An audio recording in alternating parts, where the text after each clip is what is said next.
ओम प्रकाश चौटाला जी मुख्यमंत्री बन गए उस टाइम 2003 में मेरे खिलाफ़ एक केस बनाया जींद में कि जब मैं एसपी जींद था तो मैंने सरकारी गाड़ी का मिसयूज किया। वो केस बनाकर मुझे डीएसपी समय राम कौशिक और एसपी मंजीत सिंह अहलावत मुझे चौटाला चौकी में ले गए और अभय सिंह चौटाला जो मुख्यमंत्री के लड़के हैं उन्होंने खुद मुझे फिजिकली चौटाला चौकी में टॉर्चर भी किया। नमस्कार सभी को।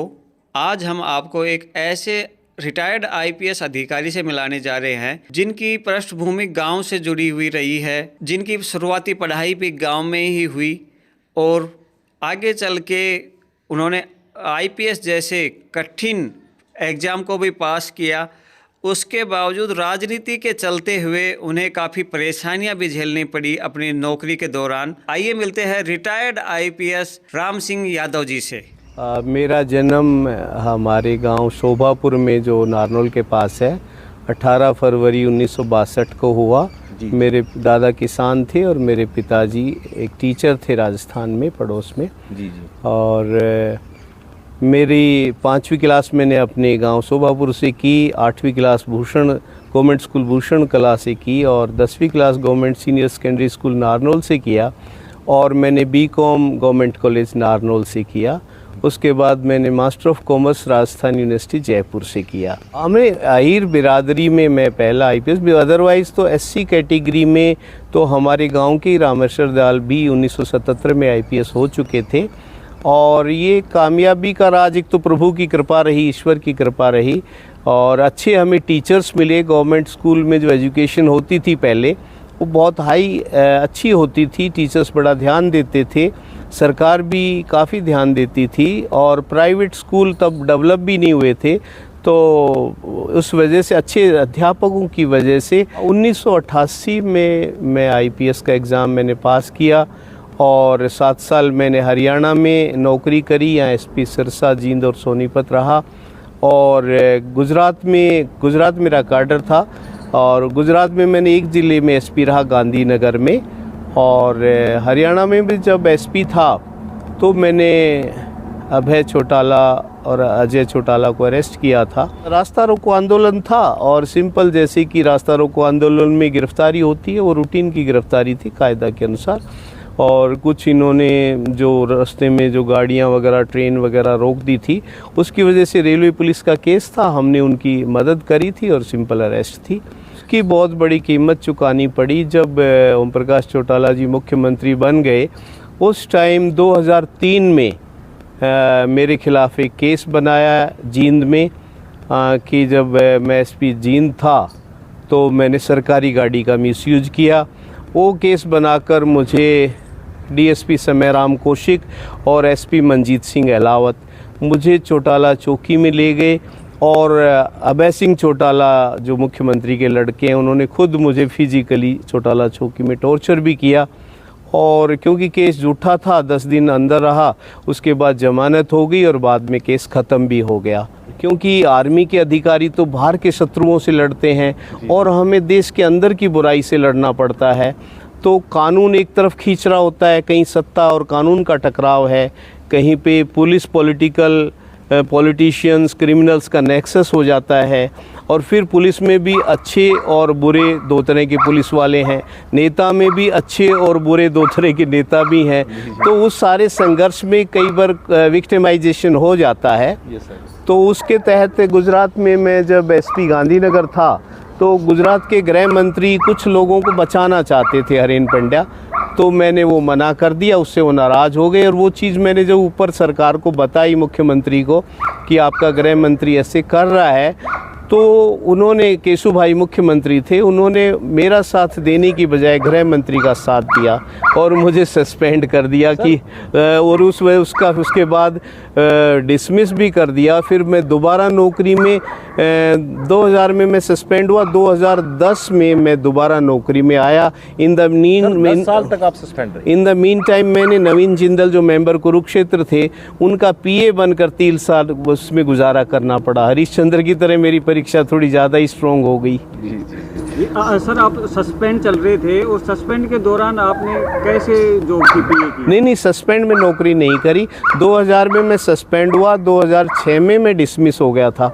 जब डिसमिस के बाद जॉब अलाउड है, 2007 से 2010 तक मैंने नौकरी करी और 10 में जब मुझे दोबारा नौकरी, चौटाला साहब वाला जो केस था वो भी ख़त्म हो गया और दोबारा कैट में मैं केस जीत गया, दोबारा नौकरी मिल गई। तो फिर 2010 में मैं गुजरात गया और 2022 में पूरी नौकरी करके 60 साल की उम्र में मैं रिटायर होके मेरे गांव में आके रह रहा हूँ। और मैं भगवान बुद्ध का, क्योंकि ध्यान मैंने सीखा, धर्मशाला में गुरु बना रखे हैं तेंजिंग गुरमे लामा, तो मैं भगवान बुद्ध का ध्यान सिखाता हूँ।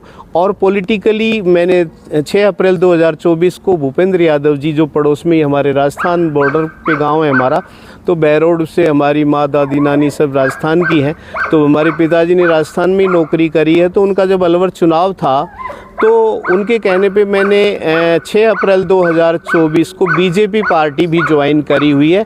तो मेरे 2 मिशन हैं। एक तो क्योंकि मोदी और योगी जी जो हैं, देश में जो इस्लामी आतंकवाद है उसको यही कंट्रोल, बीजेपी कंट्रोल कर सकती है, योगी जैसे, मोदी जैसे लीडर ही कंट्रोल कर सकते हैं, ये सोच के मैंने बीजेपी ज्वाइन करी। और क्योंकि ये जो ध्यान ने मेरी बड़ी मदद करी, जो संघर्ष था उसमें भगवान बुद्ध के ध्यान ने, तो उसका प्रचार करना मेरे 2 मिशन की तरह मैं काम करता हूँ। मेरे अपने गांव में भी मैंने भगवान बुद्ध का एक मंदिर बनवाया है और भूषण गांव में भी हमने भगवान का बुद्ध मंदिर बनाकर हम भगवान के बुद्ध का प्रचार करते हैं, ध्यान का प्रचार करते हैं। इस तरह अभी आपने अपने बुक वगैरह भी लिखी है भगवान बुद्ध? हाँ, भगवान बुद्ध पर मैंने एक पुस्तक भी लिखी है। ऐसा न हो कि कहीं हम बुद्ध की शिक्षा भूल जाएं, ये पुस्तक मैं छपवा के फ्री में बांटता हूँ और लोगों को ध्यान भी सिखाता हूँ, समता ध्यान और विपस्सना मेडिटेशन सिखाता हूँ, ताकि मन को, गुस्से को कैसे कंट्रोल करें, राग द्वेष को कैसे कंट्रोल करें, ध्यान से कैसे ज्ञान पाएं और ज्ञान से कैसे मुक्ति पाएं। और एक बोधिसत्वा बनकर, जैसे बाबा साहेब अम्बेडकर एक बोधिसत्वा बनकर समाज में दुख पाकर भी, खुद दुख पाकर भी दूसरों की मदद कैसे करें, वो मार्ग मैंने अपनाया महायान बुद्धिज्म का। जी, भगवान बुद्ध से आपको क्या कुछ प्रेरणा मिली है? हाँ, भगवान बुद्ध यही कहते हैं कि आप सबसे पहले तो ज्ञान प्राप्त करो, ज्ञान से, और ज्ञान प्राप्ति का मार्ग उन्होंने ध्यान बताया है। वैसे तो 4 मार्ग हैं, जैसे भगवान कृष्ण ने कर्म योग बताया है, जैसे ईसा मसीह ने भक्ति योग बताया है और शंकराचार्य ने ज्ञान योग बताया, लेकिन भगवान बुद्ध कहते हैं कि ध्यान योग सबसे उत्तम है।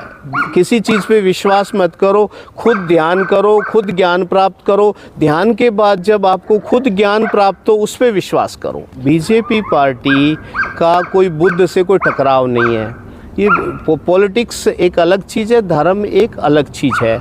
अब जैसे मेरी पर्सनल चॉइस है कि मैं भगवान बुद्ध का मैं प्रचार करता हूँ, तो उसमें मुझे पार्टी नहीं कहती कि भाई आप इनका प्रचार मत करो। क्योंकि वैसे भी ये जो सनातन धर्म है, ये सारे छोटे छोटे जो पंथ होते हैं, बुद्धिज़्म है, जैनिज़्म है, सिखिज़्म है, सनातन धर्म है, सारा जो है ये सब सनातन धर्म के पार्ट्स ही हैं, इनमें कोई टकराव नहीं है। जो बड़ा, और बीजेपी पार्टी ज्वाइन करने का कारण क्या है कि जो कांग्रेस पार्टी है वो मुस्लिम अपीजमेंट करती है। हमारे देश का बंटवारा 1947 में हुआ, धर्म के आधार पर हुआ, और 25% मुसलमानों को 33% ज़मीन पाकिस्तान और बांग्लादेश के रूप में दे दी गई। उसके बावजूद प्राइम मिनिस्टर नेहरू को सारे मुसलमानों को पाकिस्तान भेज देना चाहिए था। तो न्याय के 2 सिस्टम, 2 लेवल हैं। एक तो है आदमी का बनाया हुआ कानून, एक है कुदरत का कानून।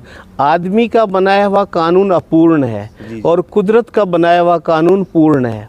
जैसे आदमी के कानून के तहत मुझे सफ़र करना पड़ा, सस्पेंड हुआ, डिसमिस हुआ, जेल यात्रा, इंक्वायरी, ये वो, जैसे हरिश्चंद्र को भी सफ़र करना पड़ा है, वैसे इस संसार में सब लोग सफ़र ही करने आए हैं। जो लोग हम सोचते बहुत सुखी हैं, वो भी किसी न किसी रूप में दुखी हैं। क्योंकि भगवान बुद्ध ने भी कहा है, नानक ने भी कहा है, नानक दुखिया सब संसार। पतंजलि ने भी कहा है, सर्वम दुखम विवेकिन है। और भगवान बुद्ध भी कहते हैं कि भाई इस संसार में दुख बहुत ज़्यादा है, और दुख में आप अपने दुख को भूल के फिर भी दूसरे का दुख घटाने की कोशिश करो और दुखों से मुक्ति करने की कोशिश करो। जहाँ तक नेचुरल जस्टिस का सवाल है, जैसे मनजीत सिंह अहलावत, मुझे वहाँ पे चौटाला गांव में ले जाके और मुझे अभय चौटाला से टॉर्चर करवाया, वो बेचारा भगवान उसको शांति दे जहाँ भी वो है, उसको बिल्डिंग से गिर के मर गया। एक आईजी जो था वो अमिताभ पाठक, उसने मुझे गलत ढंग से सस्पेंड कराया, इंक्वायरियाँ खुलवाई, वो भी स्विमिंग पूल में डूब के 55 साल की उम्र में मर गया। और हरीन पंड्या जो जिसने मुझे कहा था, मैंने उसके खिलाफ रिपोर्ट दे दी कि आपने अपनी कब्र खोद ली है मेरे खिलाफ चिट्ठी लिखकर।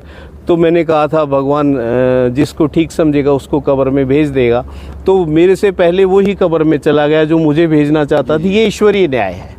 कई बार आदमी सोचता है मैं बहुत पावरफुल हूँ, लेकिन नेचर अपना काम करती है। कई बार अब प्रहलाद भगत को तो खुद उसका पिता ही मारना चाहता था, लेकिन भगवान ने उसको बचाया। वो बोले तू भगवान को क्यों मानता है, मेरे को मान भगवान। और खम्भे में प्रकट होकर नरसिंह ने उसको, प्रहलाद भगत को, उससे हिरण्यकश्यप से बचाया था। ऐसे भगवान ने मेरे को भी कई जगह मेरे मारने वालों से बचाया, लेकिन मुझे सब पे फिर भी दया आती है, रहम आता है कि वो पाप ना करें। और पाप, क्योंकि भगवान बुद्ध कहते हैं कि पाप करने के बाद आदमी या तो नरक में जाता है, या जानवर बनता है, या फिर प्रेत बनता है, और जो अच्छा काम करता है वो देव बनता है या मनुष्य बनता है। तो मैं चाहता हूँ कि सब अच्छे रास्ते पर चले। सर्वे भवन्तु सुखिनः, सर्वे सन्तु निरामयाः, सब बुराई को छोड़े, अच्छाई के मार्ग पर चले। सर आप देखिए, जब अभी आप महात्मा बुद्ध, गौतम बुद्ध से प्रभावित होकर बुद्धिज्म की तरफ बढ़ गए हैं, तो बुद्धिज्म तो भगवान की तरफ विश्वास नहीं करता है। आप अपने जो शब्दावली में बार बार भगवान का वर्ड का उच्चारण कर रहे हैं। हाँ, कर रहे हैं, मनोज भाई, टकराव नहीं है? नहीं, समझने की कोशिश करिए आपने, क्योंकि आपने बुद्ध धर्म को पूरा समझा नहीं है, सनातन धर्म को पूरा नहीं समझा है। भगवान का एक्चुअल मतलब होता है, भग का मतलब तोड़ देना, और भगवान का मतलब, भग का मतलब जो कलेश होते हैं अपने, उनको उनका भग्न कर देना। यानी जैसे हमारे अंदर 3 चीज़ें होती है, अविद्या, राग और द्वेष, काम, क्रोध, लोभ। ये चीज़ों को तोड़ देना, इनको जीत लेना, इन अरिहंत, इन शत्रुओं को मार देना। जो मार देता है वो खुद भी भगवान ही बन जाता है। जैसे हम बोलते हैं भगवान राम, वो तो माँ के पेट से ही हुए थे, कैसे भगवान बन गए। जैसे कहते हैं भगवान कृष्ण, वो भी कैसे भगवान बन गए। वो ऐसे जब हम अपनी कमियां दूर कर लेते हैं और खुद ब्रह्म स्वरूप हो जाते हैं, तो जीव, शंकराचार्य ने भी कहा है, ब्रह्म सत्यम जगत मिथ्या, जीव ब्रह्म एव ना परः। यानी कि ये मनुष्य को भगवान बनने की कोशिश करनी चाहिए। जब बुद्ध कहते हैं कि आप किसी भगवान की उपासना मत करो, मेरी भी मत करो, आप स्वयं अभी जीव हो। जीव अज्ञानी को कहते हैं, जब ज्ञान हो जाता है तो वही जीव ब्रह्म बन जाता है। सब भगवान बनने की कोशिश करो। भारत में राम राज्य आए, मोदी जी और योगी जी से जैसे नेता भारत में राम राज्य लाएं, यही हमारा सपना है। थैंक यू, जय हिंद।